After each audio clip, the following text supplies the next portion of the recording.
सबसे पहले मैं मेंशन करना चाहूंगा कुसुम। कुसुम और कसौटी वो साथ ही कर रहा था मैं। ये दो शो से मुझे बतौर एक्टर या बतौर कैरेक्टर लोग पहचानने लगे। जब मैं जाता था कहीं तो या विशु बोलते थे या प्रवीण प्रवीण आया ऐसे बोलते थे। तो ये एक फेज था। उसके बाद मुझे आवश्यकता थी कि लोग मुझे कैरेक्टर नहीं मेरे नाम से जाने। और मुझे एक शो मिला जिसका नाम था फेम गुरुकुल। तो फेम गुरुकुल में मुझे लोग मानव गोयल के नाम से जानने लगे, जो मैंने होस्ट किया था। तो वो दूसरा show Nach Baliye was one big benchmark for me, क्योंकि मेरे और श्वेता के लिए वो बहुत बड़ा एक टुगेदर हमने जो एक डांस रियलिटी शो किया था। उसके बाद जो लोगों ने पसंद किया है सबसे ज्यादा वो है तेनाली रामा, जो आज भी लोग याद करते हैं। उसके बाद मुझे शादी मुबारक करके एक शो था स्टार प्लस पे, उसका कैरेक्टर बहुत अच्छा लगता था, वो करने में मजा आया। तो फियर फैक्टर से आया तो मैं जरूर करूंगा, है ना। ऐसा कुछ होगा जहाँ पे दिलेरी की जरूरत हो तो वो करूंगा, लेकिन बिग बॉस में मुझे लगता है मैं उस मेलेट के लिए मैं बना नहीं हूँ। मैं बहुत ही मुझे निकाल देंगे हफ्ते में कि तुम बड़ा बोरिंग है आज इसको निकालो। रियलिटी एक ऐसा प्लेटफॉर्म है जहाँ पे एक तो आप वो मिस्ट्री जो होती है एक एक्टर की, उसे भ्रष्ट कर देते हैं, मतलब पूरी तरह से तहस नहस हो जाता है। कोई वो आइडल हो तो उसमें सही गलत जो दिखाया जाता है वो वैसे लोग परसीव करते हैं। एक दूसरा मुझे लगता है कि इस प्रकार के जो शो है उसमें देने के लिए मेरे पास कोई मसाला है नहीं। मैं बहुत ही सीधा और सरल व्यक्ति हूँ। और आप सेट पे भी अगर पूछेंगे तो मैं खुश रहता हूँ। और मैं हैप्पी प्रोग्रेसिव ये सारे वैल्यूज में मानता हूँ। ये शोज जो है ना, रियलिटी शोज चलते हैं क्योंकि हम ह्यूमन डिग्निटी को क्रश करने वाली चीजों को बढ़ावा देते हैं। जो एक बेसिक ह्यूमन वैल्यू सिस्टम या डिग्निटी होती है ना, जब उसको तोड़ते हैं तो टीआरपी बढ़ती है। ढेर सारी शुभकामनाएं आपके जन्मदिन की। Thank you so much. आप ऐसे ही बहुत अच्छा काम करें और खुश रहें। ये जो आज का दिन होता है जन्मदिन का, इसको आप कैसे सेलिब्रेट करते हैं? क्योंकि आपका जो दिनचर्या और जीवनचर्या, वो मैंने समझा कि शुरुआत कैसी होती होगी, 5 बजे आप उठते हैं, लेकिन जन्मदिन का जो खास दिन वो कैसे शुरू होता है? मैं चाहता हूँ ऐसे ही हो जो जो प्रतिदिन होता है वैसे ही मैं काम करना चाहता हूँ जन्मदिन के दिन। और अगर थोड़ी जल्दी छुट्टी मिल जाए जो मैं मांग लूँ उनसे, तो उस दिन मैं परिवार को लेकर कहीं हम तीन तीन लोग शायद कहीं डिनर पे जाएंगे। बस जैसा कि मैंने कहा कि हमारा दायरा छोटा है और स्वस्थ और अच्छा जीवन जीने की प्रयास में मुझे लगता है कि काम करते रहना चाहिए। और जन्मदिन के दिन भी मैं चाहूंगा कि मैं काम करूँ। हम्म। और श्वेता की क्या प्लानिंग होती है? बिटिया की क्या, अब तो दोनों मिलके प्लानिंग करती होंगी कि आज हाँ कुछ ऐसा करना है? हाँ। तो डिनर पे कहाँ जाना है, घर पे आऊंगा तो सरप्राइज कैसे करना है, कितने बजे कौन से गिफ्ट की अनाउंसमेंट करनी है पापा के लिए, वो सारी चीजें होती है प्लान, जो मुझे पता होती है लेकिन मैं ऐसे बिहेव करता हूँ कि ओ सरप्राइज सो बस इस तरह से होता है। मतलब इस साल हम लोग course will be in Delhi. Diwali आ रही है करीब, तो हम सब दिल्ली जा रहे हैं 9th को ही। तो वहां पे मनाएंगे। बाकी अदरवाइज श्वेता द्वारा प्लान करके रखते हैं क्या क्या करना है दिन शाम में बेसिकली। तो आपको छुट्टी मिल गई है दिवाली और बर्थडे मनाने की, दिल्ली जाने की? हाँ हाँ, मैंने वो पूरा चंक ले लिया, 9 10 11 12 एक साथ ले लिया ताकि मैं परिवार के साथ भी बिता सकूं थोड़ा समय, और छुट्टी भी मिल जाएगी। मतलब डे 1 जो मैंने आपको कभी स्क्रीन पर देखा होगा, और आज, मतलब एकदम एक जैसा। ना कहीं पर एज बढ़ी है ना कुछ। क्या करते हो भाई आप? मेरी हड्डियों से पूछ लो, मैं फुटबॉल खेल के आता हूँ तो ऐसे दर्द होता है यहाँ यहाँ यहाँ। नहीं नहीं, बिल्कुल एज बढ़ी है। बस यही है कि एक कलाकार के लिए, या मुझे लगता है अगर कलाकार नहीं होता तो भी मेरे लिए फिटनेस बहुत मायने रखती है। मैं बेसिकली स्पोर्ट्स पर्सन हूँ। तो मैं जिमिंग भी ऐसे नहीं करता हूँ कि आज ही आज सारे वजन उठा लूँ। मैं बहुत ही मात्रा में वर्कआउट भी करता हूँ, लेकिन मेरा डिसिप्लिन थोड़ा टाइट है। मतलब मैं सुबह 5 बजे उठने वाला हूँ रोज। 10 बजे सो जाता हूँ, 5 बजे उठ जाता हूँ। अपनी प्रार्थना से लेकर व्यायाम से लेकर इन सब बातों को लेकर, खाने पीने को लेकर खाता बहुत ज्यादा हूँ, लेकिन मैं 6 साढ़े 6 बजे तक शाम को खा लेता हूँ, है ना। और I drink a lot of water. I don't smoke और ड्रिंक ओकेजनली। तो ये सब चलते मुझे लगता है कि जेनेटिक्स भी है जो थोड़ा सा साथ दे देते हैं। तो मुझे लग रहा है कि I I love to maintain myself. और यही शायद लोगों को लगता है, जैसे आपने अभी भी कहा, बहुत सारे लोग आके बोल जाते हैं कि आपको बरसों से ऐसे ऐसे लगता है कि अच्छा इतने बूढ़े हो गए यार। लोग आके, मैं बचपन में आपको देखता था, अरे इतना भी हो गया ना, बचपन भाई से फिर से 25 आ रहे हैं, साल के अच्छा हो गए अच्छा। अब आप। अब 25 साल के हो गए टीवी इंडस्ट्री में में ना। तो, इंडस्ट्री में 25 साल हो गए, करेक्ट, सही बात है। हाँ। तो 25 वर्षीय जो भी नवयुवक जो पैदा हुए थे या नहीं हुए थे जब से मैं काम कर रहा हूँ, तो डेफिनेटली आयु टीवी पे हो गई है। बट ये मेरा कई बार पीछे भी मेरे लिए अगेंस्ट भी हुआ है मेरे। क्या होता था, मेरी स्क्रीन एज है ना, वो पहले से ही मेरी एक्चुअल एज से कम लगी है। हम्म। तो पहले ये होता था कि मैं, मुझे हीरो के रोल ही नहीं मिलते थे। बोले हीरो के भाई, हीरो लगता नहीं है अभी तो, कवला लगता है। और फिर एक दौर आया जब जब फादर नहीं लगता था ना हीरो लगता, बीच में मतलब ऐसे ऐसे फेजेस आए हैं मेरी लाइफ में, इस वजह से कि मैं स्क्रीन एज मेरी नहीं लगती है। तो काफी उसकी वजह से तकलीफें भी उठानी पड़ी है। लेकिन अब जाके सब ठीक पड़ रहा है मेरे ख्याल से। आपके बाद हम्म। आए और आपके साथ लोग, कई लोगों ने फिल्मों में काम किया, कई लोगों को बहुत अच्छा स्टार्टअप था। आपके साथ तो सब कुछ अच्छा है, इतना अच्छा चेहरा जो आज तक कभी बदला नहीं, एज नहीं बढ़ी। आपका तलफ्फुज अच्छा है, रंग जो कैमरे को चाहिए वो अच्छा है, सब कुछ बढ़िया। लेकिन आपने कभी फिल्मों में कोशिश नहीं की, आप क्या था? तो जिस दौर में हम लोग करते थे ना टीवी, मैं और हितेन हुसैन, अ, वो दौर 2010 11 12 शायद तक ऐसा था कि तब ऐसा सोचते थे कि टीवी एक्टर्स को फिल्म्स में नहीं ले सकते थे, क्योंकि वो टीवी के एक्टर्स हैं। ठीक है। जो 10 के बाद जो दौर शुरू हुआ है, वहां पे वो दीवारें छोटी होने लगी थी, क्योंकि अचानक से समझ में आया कि नहीं यार, हम तो, ये तो बड़े अच्छे आर्टिस्ट हैं, टैलेंटेड है, इनको क्राफ्ट आता है, वो जल्दी जल्दी पैसे भी बजा लेते हैं, जल्दी काम भी करते हैं। तो वो उसके बाद ये सब हुआ। ऐसा नहीं है कि प्रयास नहीं किया, मैंने प्रयास भी किया है, एक आध दो फिल्में की भी थी बहुत पहले। और वो अनफॉर्चुनेटली एक बड़ी फिल्म थी जिसको मैं, एजाज खान सब थे उसमें, लेकिन वो फिल्म लॉन्च नहीं हो पाई थी किसी कारणवश। लेकिन अभी भी रिसेंटली मैंने काम किया है, मैंने बागी 3 करके एक फिल्म आई थी अहमद खान की, उनके साथ भी काम किया था। त्रिभंगा की मैंने काजोल के साथ, जो नेटफ्लिक्स या किसी एक प्लेटफॉर्म पे, ओटीटी प्लेटफॉर्म पे।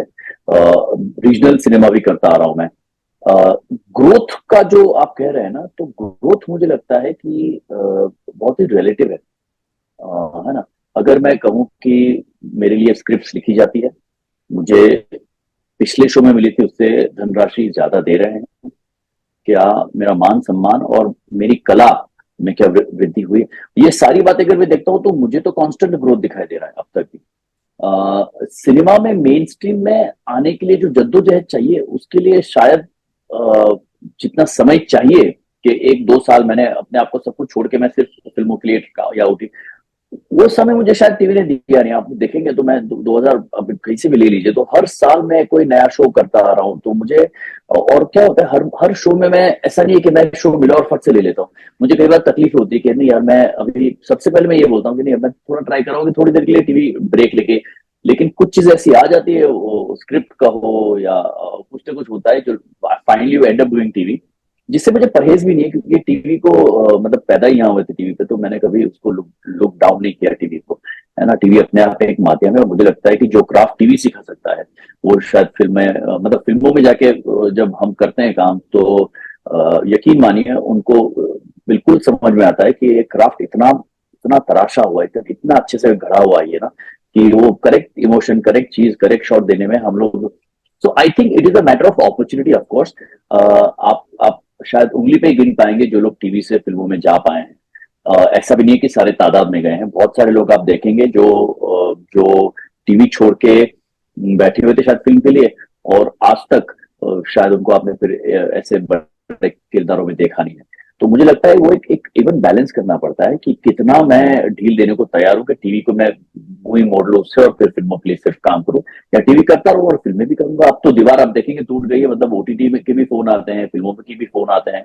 अब स्क्रिप्ट हीरो बन गया है अब सिर्फ हीरो हीरो नहीं होता है, स्क्रिप्ट हीरो है। तो मुझे लगता है जिस दिन मेरे लिए स्क्रिप्ट बनेगी, उस दिन मैं वो भी करूंगा। और जैसा आप कह रहे हैं, मैं अभी भी जवान फील करता हूँ, तो मुझे लगता है अभी मेरी शुरुआत है, और आप देखिए 10 साल के अंदर अंदर बहुत कुछ हो जाएगा।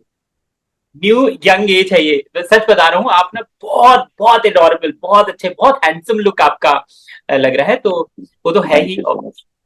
तो 25 सालों के इस सफर को अगर समराइज करना हो, मान लीजिए मैं आपका बर्थडे मना रहा हूँ और उस पे अच्छा एक आर्टिकल लिखना हो, तो इन 25 हम्म, सालों को मानव किस तरीके से देखने हैं अपने करियर में, अपनी शादी, बच्चे, काम, तो समराइज करिए ना इसको।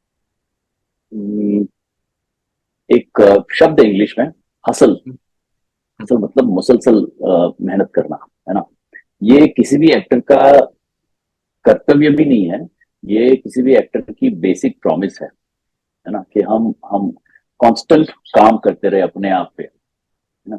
मुझे लगता है ये जो 25 साल का जो दौर मैं ले सकता हूँ, वो किसी भी क्षेत्र में, मेरे जीवन के किसी भी क्षेत्र में देखूं तो अत्यंत ही सकारात्मक रहा है ना। किसी भी छोर से देखो तो मैं स्पिरिचुअली भी ग्रो किया हूँ, फिजिकली भी। मुझे पहले पता नहीं था बाल कैसे बनाते थे, तो अब मुझे स्टाइल्स तीन चार समझ में आ गई कि मेरे पे ये भी अच्छे लगे। तो बहुत सारी चीजों में मैं इवॉल्व हुआ हूँ, और इस इंडस्ट्री के चलते बहुत सारे अच्छे दोस्त बनाए हैं। और जिस जिस मुंबई में कभी खाली सड़क पे चल के पहली इमारतों में देख के, पहले दूसरी मंजिल पे लोगों के घर होते थे, वो देख के सोचते थे कि कभी अपना घर हो।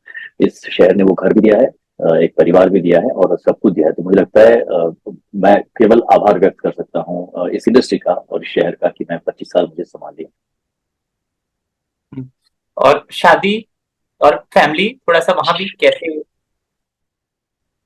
सो शादी आप सब जानते हैं, श्वेता क्वात्रा नामक एक व्यक्ति से हुई थी, जो बहुत बड़ी स्टार थी जब मेरी शादी हुई उनसे। मैं नया नया था इंडस्ट्री में, लेकिन उन्होंने एक घोड़े पे चांस दे लिया, और वो घोड़ा निकला है ठीक ठाक। So we are very happy. अच्छा, मुझे बताओ, आप नए थे और श्वेता बहुत बड़ी स्टार थी उस समय। हाँ, अरे श्वेता क्वात्रा मतलब वो पल्लवी की कहानी घर घर गिर गया, और मैं तो मतलब घुसा ही घुसा था, कोई जानता ही नहीं था मुझे। तो तो कैसे हम लोग पटाया जब आपने? आपने पता है डोरे मतलब डाली थी? क्या किया? यार नहीं, मैं तो डोरे डालने लायक भी नहीं था, मतलब श्वेता क्वात्रा पे मैं कभी सोच भी नहीं सकता था ऐसा, जो इतनी बड़ी स्टार थी वो।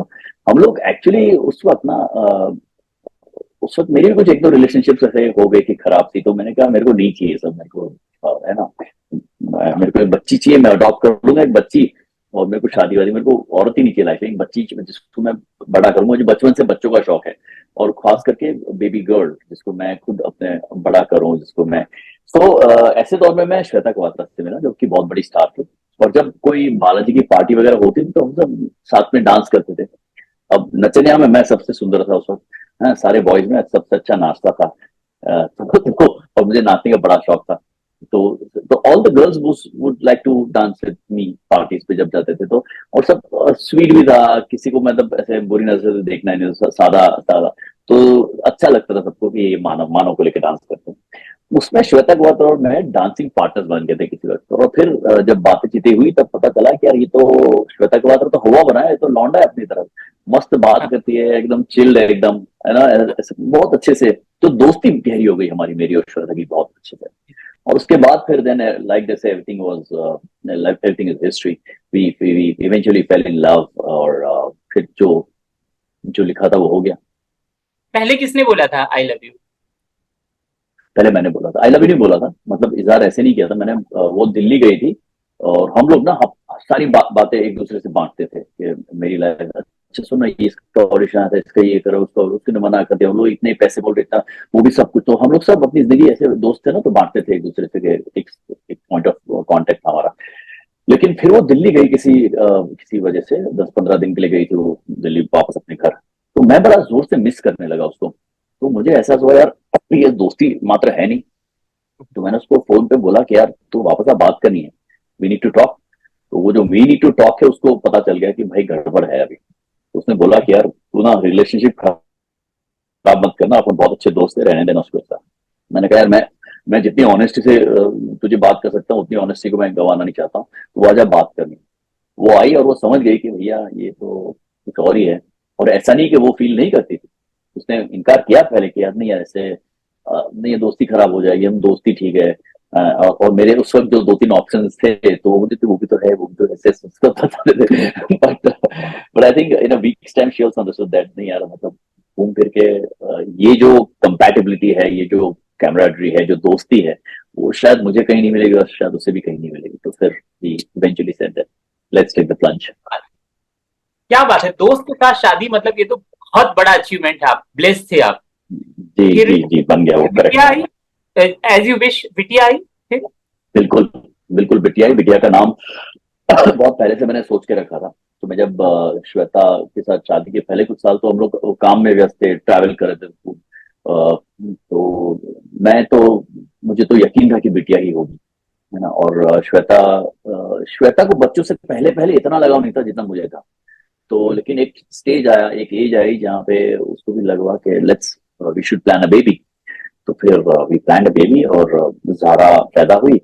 और बिल्कुल मतलब ज़ारा को मैंने अपने हाथों से इस दुनिया में लाया हूँ। तो बहुत ही खुश हूँ कि बिटिया है। तो लगता है ये सब यही यही चीजें जो मोटिवेट करती है मुझे और काम करने के लिए और मेहनत करने के लिए। एक परिवार का होना बहुत ही जरूरी है एक व्यक्ति के लिए, मुझे लगता है। तो आपका करियर बहुत बड़ा है, हर चीज के बारे में बात करेंगे तो बहुत लंबा होगा। हम 5 वो शो या 5 वो काम जो आपके मन के हैं, जो आपको लगता है कि ये माइलस्टोन बने, इस शो के बाद मेरा करियर आगे बढ़ा या मेरे को एक नई दिशा मिली, वो कौन से 5 शो हैं जिनको आप मेंशन करना चाहेंगे और क्यों? सबसे पहले मैं मेंशन करना चाहूंगा कुसुम। कुसुम और कसौटी, वो साथ ही कर रहा था मैं। ये दो शो से मुझे बतौर एक्टर या बतौर कैरेक्टर लोग पहचानने लगे। जब मैं जाता था कहीं तो या विशु बोलते थे या प्रवीण, प्रवीण आया, प्रवीण आया ऐसे बोलते थे। तो ये एक फेज था। उसके बाद मुझे आवश्यकता थी कि लोग मुझे कैरेक्टर नहीं मेरे नाम से जाने। और मुझे एक शो मिला जिसका नाम था फेम गुरुकुल। तो फेम गुरुकुल में मुझे लोग मानव गोहिल के नाम से जानने लगे, जो मैंने होस्ट किया था। तो वो दूसरा show Nach Baliye was one big benchmark for me, क्योंकि मेरे और श्वेता के लिए वो बहुत बड़ा एक टुगेदर हमने जो एक डांस रियलिटी शो किया था। उसके बाद जो लोगों ने पसंद किया है सबसे ज्यादा वो है तेनाली रामा, जो आज भी लोग याद करते हैं। उसके बाद मुझे शादी मुबारक करके एक शो था स्टार प्लस पे, उसका कैरेक्टर बहुत अच्छा लगता था, वो करने में मजा आया। और अब या मुझे लगता है दबंगी अनदर शो जो वो प्रॉमिस रखता है कि ये मेरे करियर को आगे करेगा। और बिल्कुल करेगा। मैं दबंगी को इस तरीके से ले रहा हूँ कि आपके रूटीन जो टीवी सीरियल्स हैं, वैसा मैं इसको ऐसा एक दर्शक के तौर पर ले रहा हूँ। मैं ओटीटी पर आपकी बात जानना चाह रहा हूँ कि क्या सोच रहे हैं ओटीटी में, कैसे आपका इमेज भी अपने आप को लेकर सोच रहे हैं कि मैं इस तरह का काम करना चाहता हूँ, इन कहानियों पे काम करना, क्योंकि ओटीटी के बहुत ऑफर आ रहे होंगे, बहुत सारे टीवी एक्टर्स को ओटीटी वाले मतलब अप्रोच कर रहे हैं, तो वहां पर करियर को कैसे देखते हैं? सी ओटीटी मैं करना चाहता हूँ और करूंगा भी। दबंगी क्यों? क्योंकि पहले 2-3 महीने मैं शो में से डेट्स मांगता नहीं हूँ। बट ओटीटी भी है मेरी रीजनल, मैं आधा गुजराती हूँ तो गुजराती फिल्में भी मैं करता हूँ। तो मुझे लगता है कि किस किस्म का कैरेक्टर से ज्यादा जरूरी है कि किस किस्म की स्क्रिप्ट आ रही है।